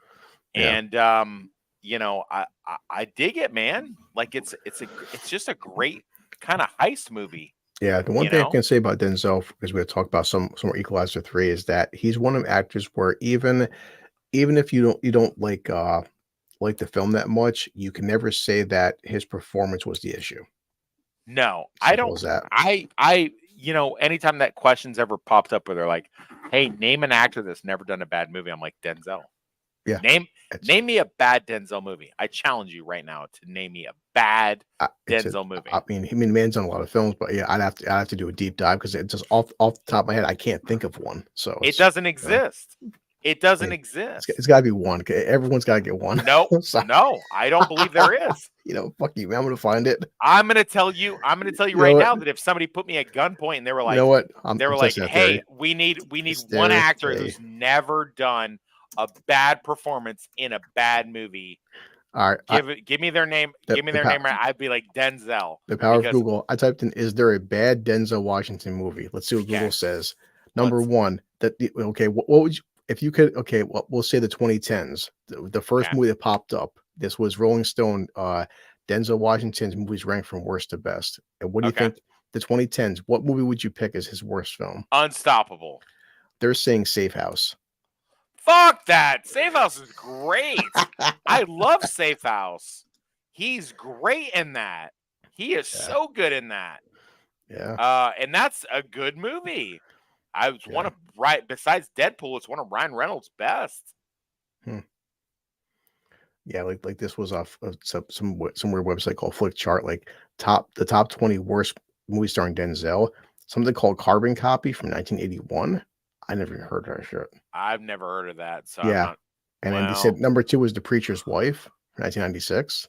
that's a cute Yeah. movie. It's Wait, not like, yeah, it ain't wait. Malcolm X, They but I said mean, the Maturing Candidate's a bad movie. Really? I liked it. you know what? I Yeah. haven't seen it, so I can't speak on that. They I said saw the original. yeah. So This I'm not liking this list because yeah, you put the Pelican Brief is number 8. Fuck you. I'm done. nah, Pelican Brief is a great movie. Anybody puts the Pelican Brief as their top 10 bet worst Denzel movies, like we can't talk anymore. Nah. There's no way. So well, let's check out good old RT, if our buddy Rotten Tomatoes, not our RTNC, but I just realized he has the same name. it's pretty close though. But let's see. So this says according to Rotten Tomatoes. I mean, because it still has some premise, but oh shit. Let's see. Well, that was just like damn, he's been so many fucking movies. So I tried typing in worst. They're saying his worst movie ever made was 1990 Heart Condition. Oh boy, with Bob Hoskins. Yeah, they might have a point with that one. Yeah, that's his worst. That's his worst but movie. he's still good. He's still good in it. And well, so you know, I mean, I'm it's not a great movie. I'm I shocked, admit. dude, that his second worst movie ever made, because Rotten Tomatoes has him in 47 films. They're saying his second worst film is John Q, which I'm like, that's crazy because John Q's a great movie. It's got the lowest, and that with the Bone Collector, and John Q are his and I really like the Bone Collector. I really like that one. And Virtuosity's up there. So. I mean, Virtuosity. To be fair, yeah, to be fair, but Virtuosity is pretty cheesy. Yeah, so they have number 42 at 39% is Man on Fire, according to Rotten Tomatoes. That's crazy. That's crazy. That's his 40. Oh yeah, I can't like. All right. Do you Wow? Do you remember Virtuosity or no? Oh yeah, Russell Crowe. That was during the big virtual reality 1995 thing. Do you remember who the little girl that he saves at the end is? Do you remember who that is? God damn it, man! I'll look it up now. No, I don't. No, don't look it up. Don't look it up. Just guess. She's somebody very big now. It's 1995. I was 12 years old. Like shit.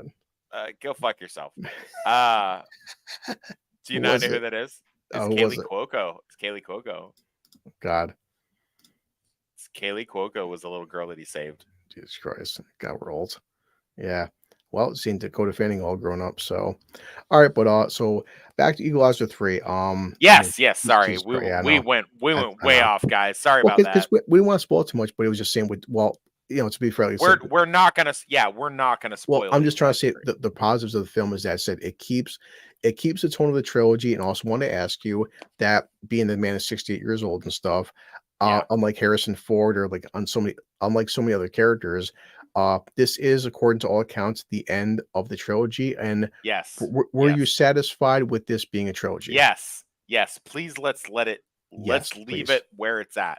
Let's leave it where it's at. I would have been fine with John Wick 3. We're good. I don't need any more. I love trilogies. Let's leave trilogies where the fuck they're at. Didn't we not just do a stream where we said a certain TV show, which will remain justified, remain unnamed, could have just stayed where it was and left it the fuck alone? I'm not saying an Equalizer 4 would ruin the franchise per se. I am saying that you know what? We're good where we're at. Let's just and leave it as and some people, and let's how many like take times? it like the Taken trilogy. Like Oh it's man, fine. It's fine where it's at. Leave it the fuck alone. yeah, and like in the drinker, and how many people would say on open bars that, because I did, cheap shot up. I want to see his I listened to replays. I was the first super chat, and I said, drinker, hey, curious, I'm taking my kid tonight to see Equalizer 3. Okay. What are your thoughts on the trilogy? I'll listen to the replay, but What do you yeah, say? I didn't listen to it. I was getting to replays because I was, well, when he was live, I was seeing the movie, so Oh, okay, so okay, fair enough. but Yeah, so fair I do enough. want to see the replay. But with, like, say for instance, Indiana Jones, perfect trilogy, and Yes. so Yes. with the equal Back to the Future, great trilogy. So with Yes. Equalizer, I walked out with my son, and by all accounts, I'm like, I am happy. I like the ending. I am satisfied. I do not want or need any more Equalizer. And if this was his final Yep. film for the final send off, just like Indiana Jones, I walked out just like I was at Zen. I'm like, thank you. It's like Yep. if this is gonna be, and like we said, Denzel is pushing set where he's a year away from being 70 years old. So if this could be and should be his final action film, and I'm not saying don't have him be an elder statesman and give some younger guys advice, but in terms of the lead cast member, I don't want to see Denzel at 80 years old being the equalizer neither. So this to me was the perfect send off of this character in Denzel. If Denzel never does another action film again after seeing Equalizer 3, I am totally fine with that. So I'm happy that this got. I mean, I wasn't expecting a third film. I didn't know I needed it, but honestly, after walking out of this film, I am happy that this is a trilogy, and I can go back with so much like nostalgia and so much happiness and say, you know what, this is a great trilogy. This is another trilogy I want to add to my list of trilogies. Hell, I So, wasn't expecting a second film as far as that goes. mm, yeah, So yeah, I'm good. Let's just leave it. Let's just leave it where it's at, man. yeah. You know, It's to like, quote Creed 3, leave it, let it die. Let's go. We're good. I mean, Let's yes, just leave it and alone. part of me is interested and curious about the Continental, the John Wick thing, which is fine, but like, but John Wick is a different universe than what Denzel created with the Equalizer. So, and plus, the same thing with John Wick though. Antoine Fuqua, all three films directed, all three films Denzel starred, and yeah, I mean, just some trilogies, some, and also, and how many films in franchise history in our lifetimes have had the curse of threes? How many fucking films where the third film was the worst film in the franchise? First thing my son walks out, he goes, Dad, he's like, how is this compared to part one? I was like, buddy, because he watched all three. But I'm like, buddy, it was everything I wanted and then some, and this was the perfect way to end a trilogy. I'm fucking happy. Yeah, Um, I would say this is one of the very few trilogies that like besides the original Indiana Jones trilogy that just like kept up the momentum and it was pretty much equal throughout the entire thing. mm, You know what I mean? Like yeah, I'm very happy with it. Let's just let it go from here. Like we don't need to go any further. yeah. And I'm good, man. I truly can, like, and I would say, like, in terms of like trimming the fat, or like, like you said, number one, out of all three films, this is the shortest runtime. So Yes. I can honestly walk out right now. We're talking right now for me. This is 1:30 in the morning, but I'm a couple drinks in. I can tell Sure. you right now, I legit, and whatever. I'm a fan. I come up like you. I'm a fanboy of Denzel, and I'm a little bit of a bias, but I can truly say I have zero criticisms about this fucking movie. I'm looking forward to seeing it again. And in 2023, there's not a lot of films I've been looking forward to watching a second time. I can tell you right now that I have not gone to see any movie twice. The only movie I've seen twice was on accident was because I fell asleep in Oppenheimer and watched it twice. I seen That's I the see only movie. I had to go see John Wick 4 again just because of I just come on, the fucking Really? the dragon rounds, dude. Like, it was so, and Donnie Yen, like, I love John Wick 4, like, because I love John Wick what, 4 is good, but I mean, yeah. I definitely would not have paid.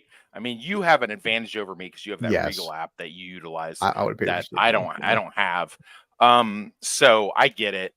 Yeah. Back when I used to work at a movie theater and I could get into movies for free, I used to do stuff that, you know, I wouldn't do now. Like, the truth be But told, if you had some kind of a pass where you could see unlimited movies, you'd probably see a lot more films than if like, I do admit there's I plenty of would. films. Yeah. Yeah, I would. I There's would.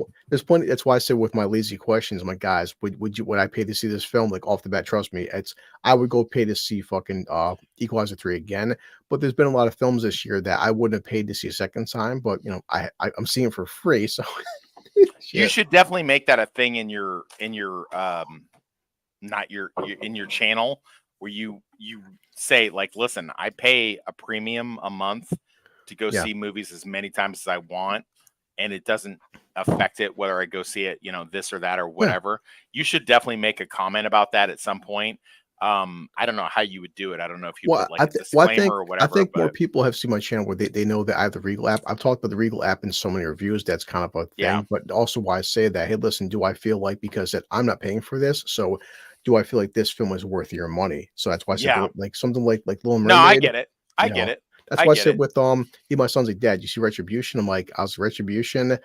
I mean, it's like Because it maybe eight. isn't just the money, it's taking the time away from yourself. You know what I mean? So Like and going like, yeah, yeah, I mean, I live in like a basically a 15-minute city. yeah, So like I can be anywhere within 10 to 15 minutes regardless. yeah, But at the same time, it's just like, do I have the time to take off mm, of work and go like today? yeah, Yes, I had an unexpected day off because of yeah, a family emergency and whatnot. yeah, But like normally I would not have. And could we have still done the stream? Of course we could yeah, have, because I would have gotten off work at 8 mm, and we could have done it. But that being said, like I don't always have the kind of time to go yeah. like just sit and dawdle away in the movie theater like I Yeah. did today. Well, So, and that's why I you said know, you see me talking more about. I said people like, well, for my third question is this worth your time, what your money, then and essentially your time? So yeah, I would say because some people do. Some people have to get up and drive a half hour to the theater, then wait 20 minutes for the previews, then wait a 2 hour movie, then drive a half hour back home. So it becomes a 4 or 5 hour event to go see one movie. So I do yeah. factor that into it. That's why I said like something like Little Mermaid. Let's say Retribution, no fucking way. Equalizer 3, would I recommend this? Fuck yeah, it would. Oh yeah. So, I believe I but saw that in the group chat where somebody was saying, I don't remember who, one of the other admins or moderators was saying, you know, oh, I can't believe that you were able to get in and go see it. But yeah, I mean, sometimes they come out, you know, this came out at midnight on Wednesday for me. mm, Obviously I was working on Wednesday, so I couldn't go see it. yeah. I didn't get done until almost midnight anyway, so that I would have Mm, had to go in my work clothes and haul ass, and I wasn't willing to do that. Now I wound up being unexpectedly off today, so I yeah. did go see it. I'm not unhappy about that. I will go see it again. I Mm, mean, that in and of itself should be a pretty good recommendation, because movies are, you know, whether or not you keep have talking. the app, the Regal app like Chris or Blue Collar does, you know, you'd still be paying for another movie, and whether or not you Yeah. get concession stuff or whatever. So you know, the fact that I'm saying yes, I'm willing to go watch it again. I'm willing to go watch it again because it's pretty good, and it's short too. On top of that, I Yeah. don't think it's lost anything from, you know, the whole thing. Would I like to see a DVD or a streaming package with all three movies? Fuck yeah, I would. That would be Mm, great. I'd be totally fine with that. Would it probably make a slightly bit more sense to watch it in that way? Sure, but again, as we established earlier, you don't really need to see the other movies in order to enjoy this one. You really don't. So if you're a guy and you've watched all three Equalizer movies and you're trying to bring a chick on a first date or the 100th date, whatever, and you want to bring her to this movie, you could still bring her to this movie. She'll still dig it. You know what I mean? yeah. So that's pretty cool. There's a couple callbacks, but not a whole lot. If I had any complaint, and I'll ask you yours in a second, Blue Collar. Sure. If I had any complaints, I will say this. They still have not, even though in the advertising for this movie, they sort of hint at the fact that Robert McCall, Denzel Washington's character, has sort of met his match. Mm, That doesn't really happen. I'm not giving too much away to say it's just like the other movies where like Yeah, I mean it's almost more like an inconvenience to him more than anything else. You know what I mean? And the fact of whether or not he's willing to break the rules that he promised his wife he would live by in order to murk out a bunch of dudes. So it's not like he's running up against somebody who's of equal skill to him that might actually be a serious like level threat. It's more of a threat to the people that he's willing to care about and to protect. So Yeah. that's if I'm gonna make a complaint, that's about it. What about you, blue collar? Um, yeah, like I said, I was just on my phone because I was I had my phone on dim and I was just taking down small notes and stuff. And like I was just, oh yeah, like it's my initial the pauses were like strong reaction and yeah, sorry, strong opening. And so Okay. it kept the tone exactly the same. And Yes. um yeah, like we were saying, it's I wouldn't say mismatch in a sense that like I like the fact that I was timing it a good 25 minutes in, which also the trailers, we already know who the bad guys are, who his adversaries are, and Right. or in the trailers, that entire sequence, I love it where the whole like was it's called the cranial nerve or something. And Yeah. he talks about like this is pressure three, and he's like, it's wait, if I put 4 pounds of pressure, you're gonna shit yourself. Like that was awesome. Yeah. Um, and so yeah, and even like the point where it's like, and this was in the trailer, like, it's 1 hour, it's basically 2 hour film. One bad guy says to him, he's like, "Are you threatening me?" He's like, "No, I'm not threatening you. I'm preparing you for what's about to happen." And I like that tone because he does this tone in all three films. He gives these bad guys a chance to stop. He gives these bad guys a chance to redeem themselves. He tells these guys. He even tells one guy, it's not a spoiler, but he goes, he's got a stopwatch. He's like, "You have 9 seconds to make a fucking decision. 9 seconds." And he gives you a way out. He gives these people, it's like, the whole cliche of, I've just killed whatever 50 of your fucking henchmen. I'm giving you one last chance to stop. And these bad guys, it's like, Jesus Christ, guys, just get over it. You're not going to beat them. Yeah. But Do you feel also, like this um this movie, this sequel gives him an actual protagonist or actual antagonist to go up against? um, definitely not in terms of like, I still feel like it's not he's not a Gary Sue, he's not overpowered, he's just that good. And I said I still feel like he walks into the room and he's the guy that's gonna fucking destroy everybody. I didn't feel like the bad guy in a sense gave him a challenge, but that's because it still kept the first two films, the bad guys don't even the main bad guy, I don't feel it gives him a challenge, but it's to the point that, it's that moral question where it's like he's at the end, he's trying to give the bad guy a way out, and the bad guy's just a piece of shit. Some bad guys can't be saved. And he gives a guy, Yeah. I'm offering you a way out, and even to the end, I'm offering you to stop, and these bad guys don't want to stop. So fuck it. It's like if you're not gonna stop, I'm gonna kill you. Yeah. So no, R I didn't feel RRT that. is asking an interesting question here. I There don't you know go. if you want to highlight it. I'll Sure. address it. Says No, next one. okay, it says, God. Oh my god, dude, that would be something that I would do a drunken review. Me and Wes next time. Me and It's Wes, so bad. It is I so would say, bad. dude, I would start with an entire bottle of fucking Jack and sit down, drink the entire fucking and binge. What a woke total Oh my fucking god, bullshit. It's almost like if they took the Carolyn character from Justified Primeval and gave her her own fucking show. That's almost what that is fucking like. It's so bad. It's so yeah, crazy. Benjamin Bratt does add a little bit to that. But yeah, it's fucking terrible. yeah, I don't know. I don't even know how.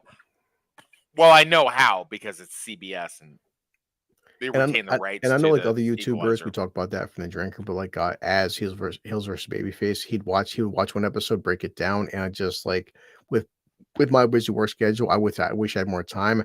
I would watch that show just to fucking tear it apart, but I'm like, it's just I've Well, already it's watched, like yeah, it's like the True Lies show that they did that I popped off on oh another god, stream. boy. And I was just like, dude, it's just woke as fuck, and it's so stupid, and you really can't you you can't watch anything on regular TV streaming without it being completely wokeified. Like, the fact that I hate the fact that Karen Slaughter's novels, I mean, I'm sure she made a lot of money off of it, and I'm not hating on her for that. But, I read most of her books while I was in the joint, and she is such a good writer, and all of her TV show that they finally took her main character and made a TV show, and now it's like a totally wokeified show, because it's on ABC. If you put a TV show on any of those big networks, Fox, ABC, NBC, CBS, whatever, it's going to be a completely wokeified, totally fucked up show. It's really sad. It's so sad. I'm so glad Person of Interest managed to bow out before that completely took hold. But I mean, man, it is just horrible. I mean, hell, you can't even watch the commercials that come on Yeah. without the commercials being like, every commercial is like an interracial couple or an intergay racial couple or something like that. Like, like selling Tide detergent Yeah. or whatever. So yeah, the Queen Latifah abomination is exactly how you describe it as RR. It is a Queen Latifah abomination. It's not even worth having the Equalizer mantle, but because CBS owns the rights to it, there's not much else that can be done. Yeah, I didn't even want to, I didn't want to talk about it because I knew it existed. I'm like, to me, it's not worthy talking about in this stream. Yeah. No, So, no. um, Well, I answer RR because he's well, a big I'll definitely just saying like, no, subscriber. Yeah. it's like bringing up why for, and one last thing I want to talk about, because I did put that in my notepad, was that, dude, especially during action sequences, the music is fucking intimidating. It's scary. Yeah. And like you said, it's damn sure a fucking horror film, because It's almost like a horror film. it's Yeah. when the action kicks in, it's like, and you don't feel bad for them in a sense, but you almost feel bad for the bad guys, because when the music You is almost kicking in, think like if I you swear to put God, the Robert McCall character in like a horror movie, dude, Jason and I fucking Michael Myers would be running away from him. have you seen You're like, years ago when someone did some like Mrs. Doubtfire edit where they made Mrs. Doubtfire to be a serial killer, and it's funny as fuck with the music and stuff, but they make Mrs. Doubtfire to be the fucking villain, and it's funny as hell the way they edit. And I could see some maniac on YouTube or TikTok to edit this movie to have it where it's like Robert McCall's the bad guy, and with that music and that tone, it could work. I would love to So, see a movie like Jason and Michael Myers in a town with yeah, Anton Chigurh from No Country for Old Men and Robert McCall from the Equalizer movies. yeah, Like them like going all up against each other. That would yeah, be fucking insane. That would be amazing. You know what I mean? yeah, Because they're just like all the perfect killers. They're just yeah, killing machines. You know what I mean? yeah, definitely. So yeah, I mean, it's like his motivations are simplistic, but you know what? They in the first two films, I mean, look at the first film. The first film, his motivations was a hooker's getting slapped around. Yeah, I've You know? never liked that. I love Chloe Grace Moretz. I love Yeah. her personally. However, I've never really bought that whole like I feel like he would just not give a fuck. Well, what I get in it. that I situation, get it. he was building up a friendship with her, and but that's the thing. Yeah, And I get it. and even in, well, the second film, it's just every film, it's a cliche of like an older person that they don't want it. They're trying to stay out of it, but something inside them is like they can't sit by while innocent Right. people are being It's hurt, the call. because Yeah, it's the yeah, call to action. exactly, It's because very standard. and plus Very standard in writing. because he was an ex CIA agent. It's different. John Wick was Right. different because John Wick, his wife died and he was pissed off. But Right. Denzel, just like in Nobody, it was kind of personal with him, because it's always, yeah, like part two. Part two, he's a Lyft driver. He's staying the fuck out of it. And next you know, something happens where he has to come out of retirement. Not that he wants to, but he has no Yeah. fucking choice. I So again, I will defend the second Equalizer movie just for the fact that one, I'm glad they subverted my expectations for the fact that it wasn't the husband but the wife yeah, that was still in the life, and he wanted to know what was going on there. I like that. I like it a lot. And I like the little interplay. There's a great scene for me will make an entire movie. I am very lenient on a movie that might be lacking in other ways, but has a couple great scenes. There's a scene in Equalizer 2 where he confronts Pedro Pascal and the two other operators that had been working with Pedro Pascal, and he realizes he's a little out of his depth, but he's Yeah. already made arrangements to get a ride to work with Pedro Pascal's wife and his kids, as if to say, yeah, you want to fuck around? Fuck around. Like, maybe I'll kill your wife and kids. Maybe I won't. But you know what? It's all good because I'm going to go get in the car with him right now. See ya. After he drops a huge, like, I know you killed my friend and I'm going to kill all you guys. So, yeah, see you later. And I love that scene. If you have a chance, Google it, put it in YouTube. You'll see it. It's pretty common. Yeah. I like it for that reason because they realize that like they thought for a second, like, okay, well, it's three of us against one of him. Yeah. So like he's sort of out of his depth, not realizing that he is the one that has them out of their depth. Yeah. So I like that. Yeah. I like the whole juxtaposition of that. So yeah, man, I'm a big defender of number 2. If I'm gonna, if you were to press me on it and say which one is the best of the 3, I'm gonna say number 2 is the best one. Yeah, number 1's great because it introduced you to the character, but I grew up watching The Equalizer on TV because I am from the 70s, so I watched the Equalizer show in the 80s. So I already knew what the character was all about. And of course, because I always watched Denzel, I already know what he's all about. So I don't need the huge introduction thing. And to be fair, the Russian mafia was sort of lackluster. And to also be fair, without giving away spoilers, the Italian mafia in the third movie, they're sort of lackluster. The only one I thought really gave him a decent, like he was worried about what was happening, was in part 2 when he was fighting guys that were at his level. Did he come out okay? Obviously, because otherwise there wouldn't be an Equalizer 3. Yeah. But I don't think that was a foregone conclusion. Yeah. So I dig that. I like it. Yeah, but that point, but it's like that point. We're starting to nitpick now because it's that's all it is. But again, as a trilogy as a whole, I think it's great. You would not be wasting your time to go see this film. I don't think I'm alone in that opinion. I am going to go rewatch it.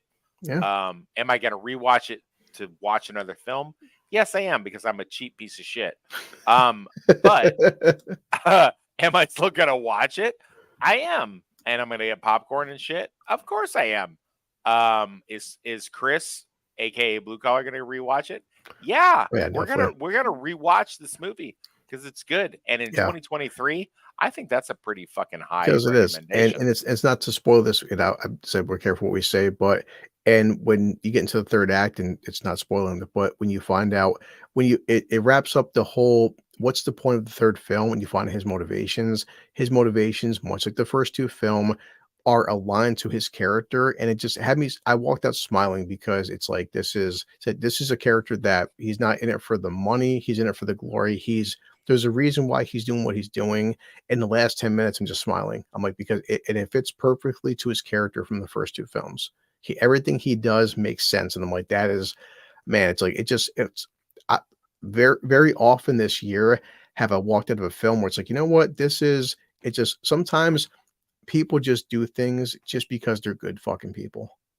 Yeah. It's like, I don't think we could give any better recommendation than that. Yeah.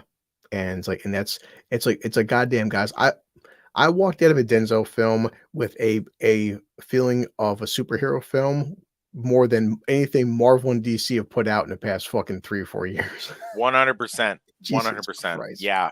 Denzel basically by himself is a fucking superhero character. Oh, and it's going to be, I mean, I'm not sure we're going to rate it yet, but it's like when eventually, and we talk about, well, boy, now with the fucking strike and stuff, but I can honestly say that this is September 1st. Between now and January, there's not a single film I'm looking forward to seeing. now because I did want to see Dune, but Dune's been fucking pushed back. So, and Yeah, that sucks. this is damn sure gonna go. I'd say for me so far in my top 5 of the year. I mean, I know that's not saying a lot, but still, I mean, this will be my top 5 of the year, hands down. So. Yeah. Because it's not been a great year anyway, but even still, but that's always a fucking problem. People like, oh, like people expect like Oppenheimer or something, and you put an action film in your top 5. Yeah, because sometimes action films can have great storylines and great acting. They're not always stupid, big Fast and Furious films. I like Fast and Furious for what they are, John Wick what they are. But yeah, I saw John Wick 4 this year. I saw Equalizer 3 this year. Is John Wick 4 flashier? Is more body counts? Is it more action? Of course it is. Is the Equalizer 3 and Denzel's acting a better film? Of course it is. It's Yeah. like, but I love John Wick 4 for what it is. But yeah, I recognize the fact that Equalizer 3 is just by all accounts, it's a better film, hands down. Come on. Yeah, for sure. For So sure. Yeah, I, 100%. it's like as we get older, you get tired of like action films being some kind of stigma for being just stupid, dumb, idiotic gunfighting fun. No, action films can be like this. So yeah, that's it, guys. Yeah, anything that you want to say about Equalizer 3? I mean, as a trilogy, I hope they stop. Please, I don't It's want any both more. bad and good because it's like if it does well, that's a great affirmation of the fact that it did well. Yeah. Unfortunately, it will mean that they're going to want to do more. Mhm. If it doesn't do well, then that's almost like, oh wow, they put a limp number 3 in there, like they did with Taken. Part 3 was probably the weakest of the 3. Oh boy. If I had to say, but I mean, as a whole, the Taken trilogy is pretty good. I'm pretty happy with it. Mm, If they leave it as a trilogy, I'm going to be perfectly happy with that. yeah. I really don't want them to go any further with it. I certainly don't want a fucking reboot with some young black actor Oh please, God, no. playing the like, you know what I mean, like the origin story of Robert McCall. Like Mm, I don't need it. I don't need it. I'm fine with where we're yeah. at. I would Kill it. only hope Let it die where it's at. right now, at Totally least fine. with Denzel's power and Antoine Fuqua's power, that's probably eventually going to happen, but not anytime not the next decade or so. But Yeah, I don't know, yeah, man. I mean, but yeah. other than that, yeah, I'm very happy with it. I'm All right, happy with everything that I awesome. saw. I'm gonna go see it Yeah. again. So Uh, yeah, yeah, we didn't do no spoilers. I didn't think yeah. We avoided. I think I feel like we avoided most yeah. And spoilers, this didn't is we? also yeah, we did. I said nothing was with spoilers, and we led into Enzo to mention that yeah, just as a big reminder for everybody watching this that boy Denzel he needs his own stream. We gotta set that up. We definitely need to do a Denzel stream for sure. I know. 100%. We need to do a Denzel stream. Yep. What that's going to look like, I don't have any kind of clue, but maybe like our Tom Cruise stream. That's the only way to do Um, it. It's smart just to yeah, start with his first film to his current film. We'll just break it yeah, down. So for sure, yeah, for sure. but no, but Yeah, thanks. This was your idea, and I'm glad we did this stuff. We started at midnight. Well, for me, it's 1:47 in the morning, and I had a blast talking about Denzel Equalizer 3. It's the first time in months, and I can say this wholeheartedly, where I walked out of the theater with just this great fucking feeling where like I just saw a really good goddamn film, and I can't wait to see it one more time in theaters. So yeah. I also walked out with a really good feeling. Um, yeah, with that. So, yeah, man. yeah. Let's But currently, thanks all 4 people watching. I know with replays and stuff because this is midnight. We'll get some more replays, and of course, RR he sent me a fucking super chat, which I feel RR is such a great guy where I feel like I have to give it back to him because he's such a saint. Like I feel guilty taking a super chat from the guy. He's such a cool person, man. Nah, And he's great. Yeah, he's yeah, great. yeah, But yeah, man, I hope you guys enjoyed this. yeah. We are going to be continuing our stream on Banshee. Yes, I'm trying to fix it, but Um, it's like yeah, it's a lot of yeah, no, fucking you're work. good. You're good. Uh, that'll be out probably every Friday Yeah, moving forward. And so if you haven't watched that yet, please take a look. yeah, If you wanted to have any interest in whether or not we simped or shut down Justified City Primeval. Yeah. I think we're pretty fair with that. Yeah. If you want to watch that. Other Also, than that, we hope we if see I'm you on the next stream. if I'm simping for Denzel, I'm okay with that. Yeah. I feel like you can sip for Denzel and it's pretty good. I feel like Yeah. that's pretty good. And I only did this with you because I told myself that for the rest of this year, there's nothing I want to do this with. And maybe, possibly, I think you and me could do the Marvels because we're just gonna fucking tear that shit apart for 2 hours. So, but You might be surprised to know that I am actually looking forward to the Marvels. yeah, well, I mean, I'm looking forward to because that could be my first video gets like 30,000 views. You never know. I mean, that's how the drinker got his start. Yeah, so definitely, buddy. Thank you so much, dude. I love you so much, man. But yeah, RR, you're the best, man. I love Flight of the Conchords, New Zealand all the way, baby. All right, so yeah, we're you have to what's your catch line? Stay toxic. Okay. Stay toxic, everybody. Just stay toxic. That's the Yeah. way you gotta be. I'm gonna toxic. I'm like him though. I have to get ready for work. So. All right. Well, I'm going to bed soon. So stay toxic, y'all. All right. Thanks, guys. Later.